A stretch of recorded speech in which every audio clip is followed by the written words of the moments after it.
ऐसे ही मैं आत्मा हूं, सिर्फ आत्मा नहीं, लेकिन कौन सी आत्मा हूं? बाबा ने हमें समय प्रति समय भिन्न भिन्न स्वमान के नाम दिए।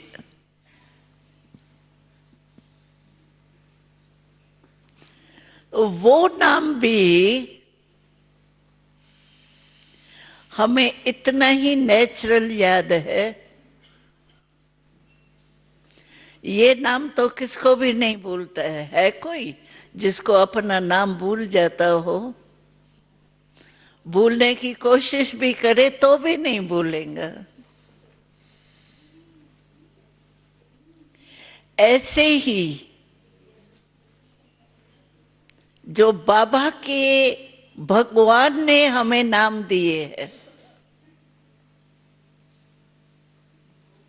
मानो बाबा ने कहा मेरे सिरताज हो आप, क्योंकि ताज सिर से भी ऊपर होता है।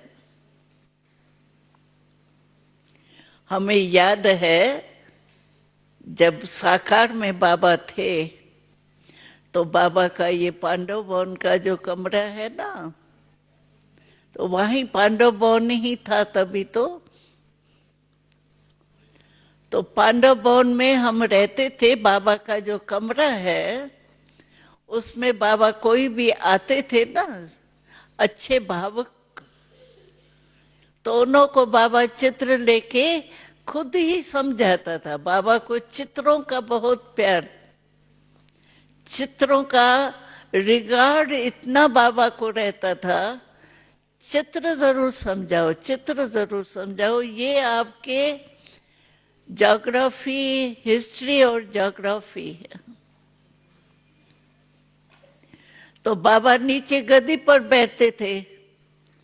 हम लोगों को शौक होता था, अभी तो बाबा का कमरा थोड़ा बड़ा है, पहले छोटा था, तो हम लोगों को शौक होता था कि बाबा का सुने, बाबा कैसे समझाता है। तो जगह तो थोड़ी होती थी ना, वो वीआईपी भी बैठते थे, वो भी चित्र भी होते थे। तो हम लोग खटिया पड़ी हुई है ना बाबा के कमरे में पांडव भवन में, वहां खड़े हो जाते थे उसके आधार पर।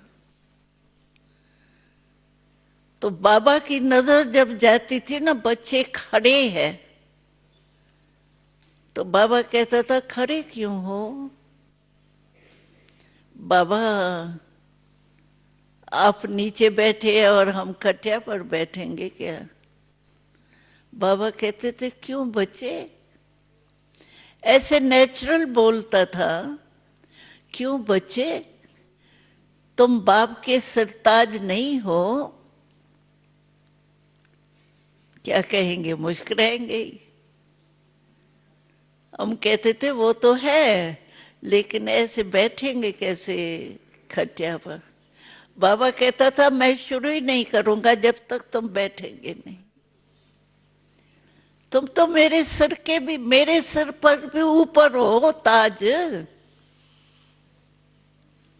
तो क्यों नहीं ऊपर बैठ सकते हो? यानी इतना बाबा बच्चों को सम्मान की सीट पर बिठाते थे।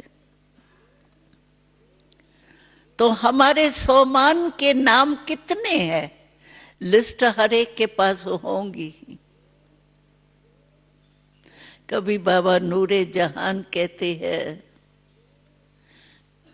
कभी बाबा विश्व कल्याणी कहते हैं, भिन्न भिन्न सम्मान के नाम है।